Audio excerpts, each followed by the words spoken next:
धीर्धैनं श्रवणपटे यतिवरा महावाक्या जनार्दन सच्चिदानन्दत्वं शरणं ब्रजेश। यादवेन्द्रं दयादाता पुण्डरीक्षा क्षीरसागरशयनं कमलनयनं नमस्तुते नमामि श्रीहरि। धैर्य से जिसको धारण किया जाता है, कर्ण पटुओं से जिनका पान किया जाता है, ऐसे सच्चिदानंद भगवान श्री यादवेंद्र सरकार को मैं नित्य ही चिंतन करता हूँ, नमन करता हूँ। जिनको नमन करने से मंगल आदि मंगल तो हो ही जाते हैं, साथ ही में बहुत बड़ा बल मिलता है मनुष्यों को। एकादशी पावन पड़े, जल झूले श्री श्याम, जल झूलनी एकादशी और प्रगट कृष्ण भगवान। पावन यो ब्रजधाम भवानी, गोप ग्वाल राधे महारानी। भारी उचाहता जमुना पे और श्री श्याम बांसुरी बजा रहे, और गोप ग्वाल सब राधे मैया और सबकी हार संवार रहे। भादो मास एकादशी जल झूलन गति जाय, जल में झूला झूल रहे हैं श्री कृष्ण यदुरा। भगवान श्री कृष्ण जल झूलनी एकादशी पर गोप ग्वालों के साथ, राधे रानी के साथ जल में झूला झूल रहे। वेद व्यास दर्शन करे और मंगल रूप समान, 33 करोड़ देवताओं के संग झूले कृष्ण भगवान। अपने अपने पुष्पक विमानों से जो जल थल नभ में चलता है, आकाश में भी विचरण करता और पृथ्वी पर भी वह चलता है, पाताल के अंदर भी चलता वह पुष्पक रूप निखरता है। और दिव्य विमान होता ऐसा जो जल थल नभ पर चलता है। तो सारे देव इंद्र सहित और आए ब्रज के धाम, जल में झूला झूल रहे थे जहां कृष्ण भगवान कृष्ण झूला झूल रहे थे। गोपातीतम केशव क्लेशनाशाय सर्व विघ्न विनाशाय, त्वं शरणं ब्रजेश यादवेन्द्रं दुगवञ्जनं मंगलामुखारविन्दं।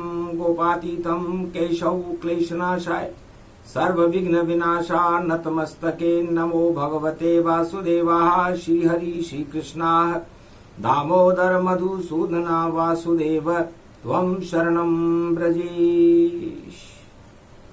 स्तुति करत देव श्री कृष्ण हर्षाय, जल झूलनी एकादशी और सब ही देव बुलाए। सारे देवता ब्रजधाम के अंदर भगवान गोलोकाधिपति राधा और गोविंद के दर्शन कर रहे थे। जल झूलनी एकादशी का महापर्व था। एकादशी के स्वामी भगवान श्री कृष्ण होते हैं। अति शुभ पर्व डोल एकादशी और झांकी सज रही जमुना, सुंदर सी जमुना तट पर श्री श्याम और राधे रही दिखाए। ऐसी झांकी सज रही सब दर्शन करने आए। सब गोप ग्वाल और देवता भगवान राधे और गोविंद के जल झूलनी एकादशी के दर्शन कर रहे। तब पूछा गोप और ग्वालों ने और वेद व्यास जी ने पूछ लिया, महाराज देव तो सो रहे हैं पर दर्शन का कैसा ये रूप लिया। महाराज सारे देवता सो रहे और यहां पर सारे देवता अपने अपने पुष्पक विमानों में आपके दर्शन करने आ गए। ये क्या लीला आपकी और ये क्या योग बनाए। और नारायण ब्रजधाम में और देखो क्यों नहीं आए। कहाँ गए नारायण, पूरे त्रिलोक में दिखते ही नहीं। जब दिव्य दृष्टि से देखा तो नारायण मिलते कहीं नहीं। तो नारायण कहाँ है। तब कहा हंस कर श्याम ने और नारायण पाताल राजा बलि के दरवाजे पर बने हैं चौकीदार। नारायण इस समय राजा बलि के यहां पर राजा बलि एकादशी कर रहा है और नारायण उसके दरवाजे पर खड़े हुए हैं। और कल 52 द्वादशी है, इसलिए नारायण के दर्शन करने के लिए राजा बलि भी आतुर है, सारे देवता आतुर हैं। और 52 भगवान बन करके ही 52 अवतार ने राजा बलि को चला था। तो नर चाहे तो निर्फला हरि चेते तत्काल, बलि चाहे आकाश को तो विधि भेजे पाताल। कि जो हाल बलि का हुआ, पाताल का राजा बना, इंद्रलोक का नहीं, वही हाल नारायण का हो गया। बलि ने मांगा वरदान नारायण से, तुमने मेरा पद हटा दिया और दान भी मेरा पूरा हो गया, मुझे पाताल का राजा बना दिया। तो बैकुंठ का ताज अब मैं भी हटाऊं और तुम्हें पाताल में ही आना होगा और चौकीदार बनकर मेरे दरवाजे पर और देखो सेवा करना होगा। इस कारण 52 भगवान भी और चले गए रे पाताल और चौकीदार वहां बने हुए हैं, बन गए हैं द्वारपाल, द्वारपाल बने हुए हैं। तब का महाराज शुभ घड़ी है, जल झूलनी एकादशी। हम भी सब दर्शन कर लें उनके, इस कारण विमान में आए हैं। लो चलो चले पाताल में हम और जल झूलनी गति पाए हैं। छोड़ो पृथ्वी लोक को और चले पाताल की ओर, नारायण के दर्शन कर लें, देखो भाव विभोर। हमें भी दर्शन करने का सौभाग्य मिलेगा और कल तो फिर 52 द्वादशी हो जाएगी। और उसके बाद तो श्राद्ध पक्ष अनंत भगवान आ जाएंगे। तो अनंत भगवान ही नारायण का और देखो दिव्य स्वरूप, दुख दरिद्र का नाश करते हैं वह अनंत का रूप। तो गणेश विसर्जन जल में ही अनंत चतुर्दशी को होता है और पाताल से पृथ्वी पर होकर नारायण पूर्णिमा को बैकुंठ में पधारते हैं। तो भगवान कृष्ण राधे जी से गोप ग्वालों से वेद व्यास जी से कहा, वेद व्यास जी आज आखिरी दिन है भगवान का, नारायण का। नारायण वहां पर चौकीदार बने हुए हैं, दरिद्री हैं। चौकीदार गरीब आदमी बनता है, रात और दिन जागना पड़ता है, सुख तो उसकी किस्मत में ही नहीं होता। इसलिए चौकीदार बनना सबसे खराब है, क्योंकि रात दिवस जगता रहे, नींद न लेने पाए और सारे सुख सब धरे रह गए और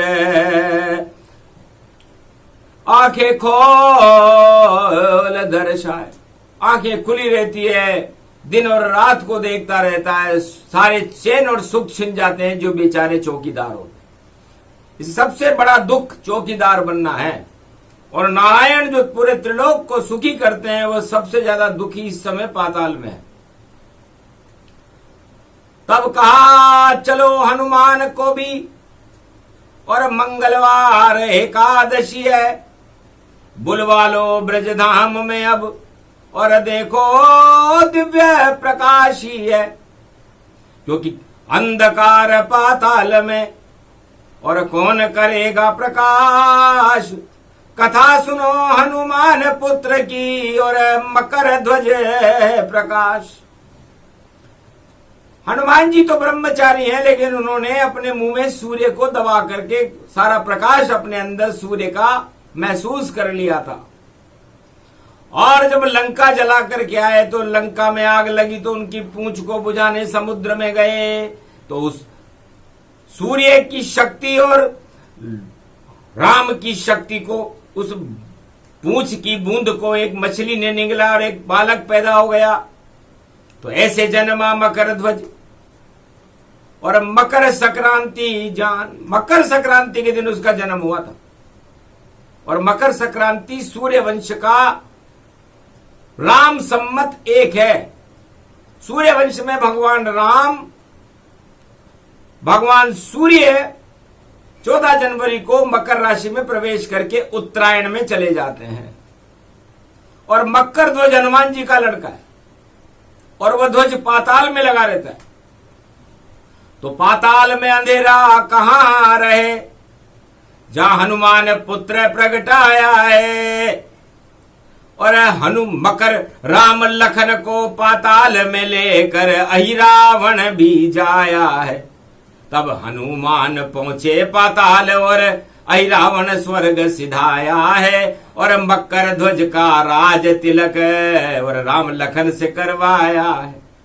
तो हनुमान जी ने अपने बेटे का राज तिलक पाताल का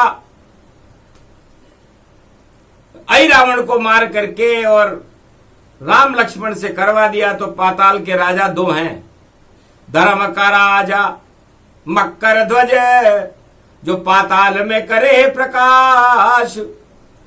और ऊपर धरती, और उसके ऊपर देखो है आकाश।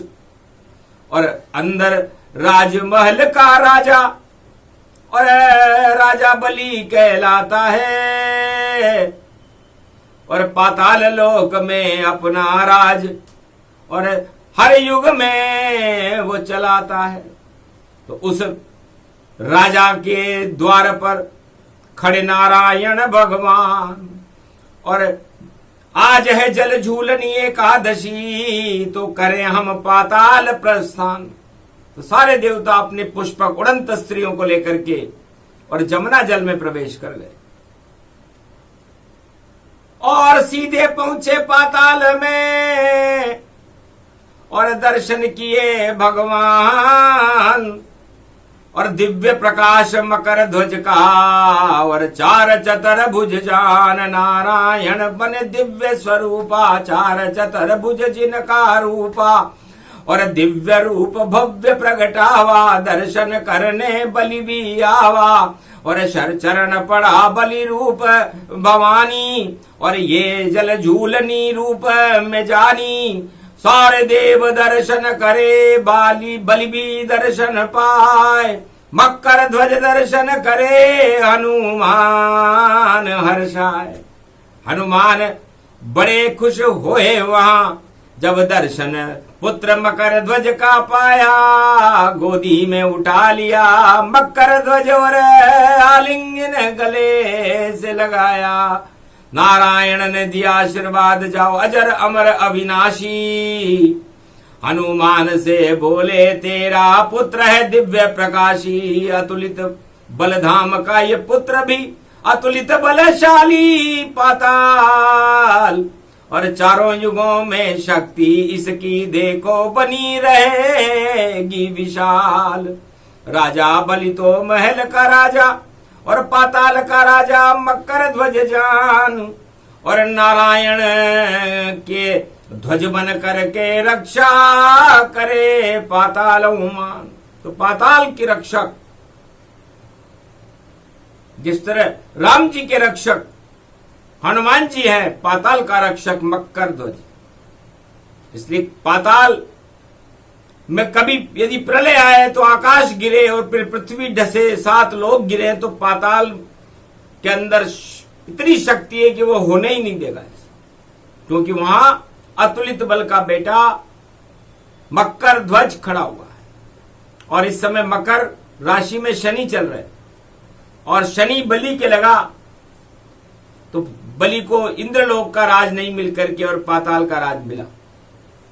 और नारायण भी द्वारपाल बन और 4 महीने खड़े रहे, और 52 द्वादशी पर देखो वह पृथ्वी पर जल विहार करे। तो 52 द्वादशी बुधवार को है कलयुग में, और भगवान नारायण पाताल को छोड़ करके जल विहार करते। तो सारे देवता दर्शन कर वापस जमुना जल में आए, वापस जमुना तट पर आए, और झांकियां सज गई जल झूलनी एकादशी के, और नारायण को भी लाए, पर किसी को दिखते नहीं नारायण, क्योंकि दरिद्र रूप बन पाया है। और अनंत चतुर्दशी को गणेश के संग ये रिद्धि सिद्धि की माया है। तो जिसके साथ गणेश हो और दरिद्र का हो जाए नाश, इस कारण गणेश भी जल में विसर्जित करने और आए नारायण पास। तो जल में विसर्जन तो एक बहाना है। गणेश जी उस पूरे नारायण के दरिद्र को हटा करके रिद्धि सिद्धि के भंडार बरसात करते हैं उस जल में, उसे 52 द्वादशी कहते हैं। और नारायण उस दिन पुष्पक विमान बैकुंठ से आता है, और चतुर्दशी को आता है एक पुष्पक रूप विमान। अनंत चतुर्दशी को नारायण करते पृथ्वी से प्रस्थान, पृथ्वी से नारायण प्रस्थान करके पूर्णिमा के दिन बैकुंठ को चले जाते। इसलिए कोई जाने नहीं इस प्रसंग को, और वाणी सबको सुनाती है। और नारायण का दरिद्र पृथ्वी पे नहीं रहे, गणपति की रिद्धि सिद्धि हटाती है। तो चौकीदार सब दरिद्री हैं संसार में कहीं भी हो, तो उन चौकीदारों का दरिद्र इस देश में न रहे, भारत देश में कोई गरीबी न रहे। इसलिए नारायण जब बैकुंठ की ओर प्रस्थान करते हैं पाताल से, तो सारे देवता जल के पास अपने अपनी झांकियां सजाकर खड़े रहते हैं। जल झूलनी एकादशी उसे कहते हैं। और अनंत चतुर्दशी को भगवान गणेश जब विसर्जित होते हैं जल में, तो जल में तो नारायण से मिलते हैं।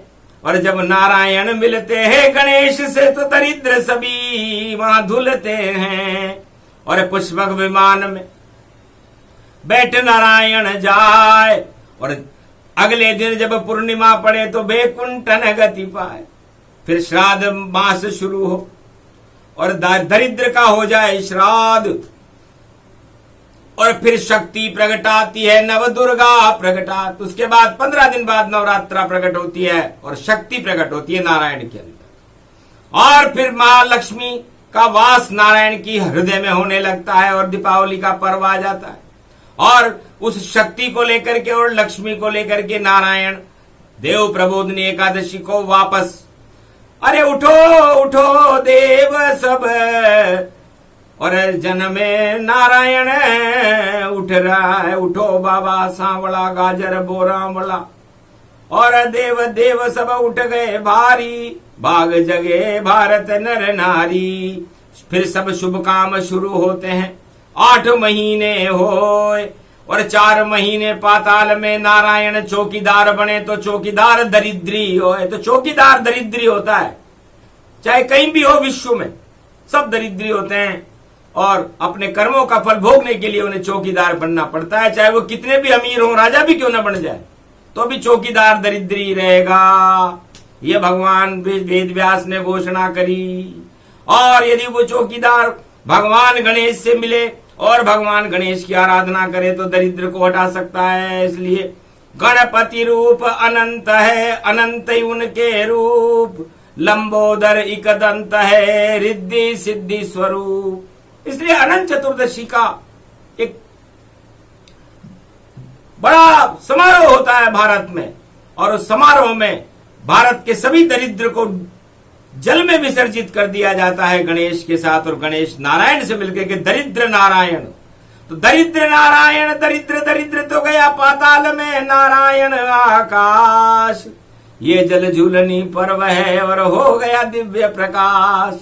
छोटी सी ही वाणी है पर दुख और दरिद्र हटाए।